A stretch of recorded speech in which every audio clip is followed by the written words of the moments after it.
اگلے عشرہ میں شب قدر آ رہی ہے، جو 21، 23، 25، 27، 29 میں سے ایک رات ہوتی۔ ہمارے پاکستان میں صرف 27 کو لوگ جاگ رہے ہوتے ہیں۔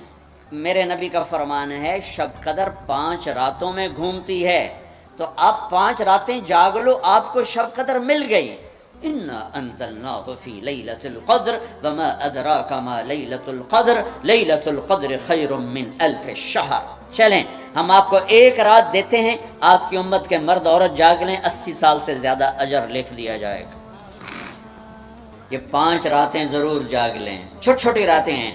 تراویح سے فارغ ہوں تو 3-4 گھنٹے کی رات باقی رہ جاتی ہے، کچھ نفل پڑھ لو، کچھ قرآن پڑھ لو، کچھ دعا مانگ لو، کچھ ذکر کر لو، اور لوگوں کو معاف کر دو۔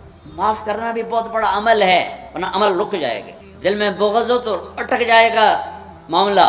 4 آدمیوں کی بخشش نہیں ہوتی، اللہ نہ کرے کوئی ہم میں سے کوئی ہو تو میں بتا دوں تاکہ وہ ابھی سے توبہ کر لے۔ مدمن خمرن، شراب پینے والا، اس کی معافی نہیں ہوتی شب قدر میں۔ عاقل لوالدیہ ہے، ماں باپ کا نافرمان، بخشش شب قدر بھی نہیں بخشوا سکے۔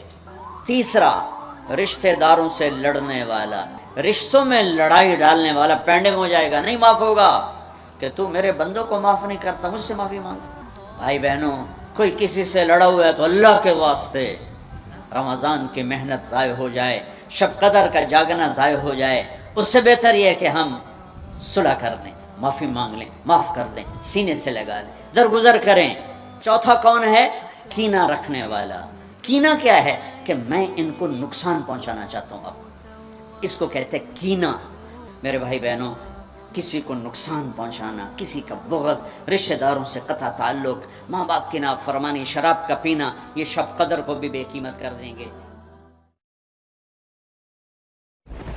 لا إله إلا الله محمد رسول الله، لا إله إلا الله محمد رسول الله۔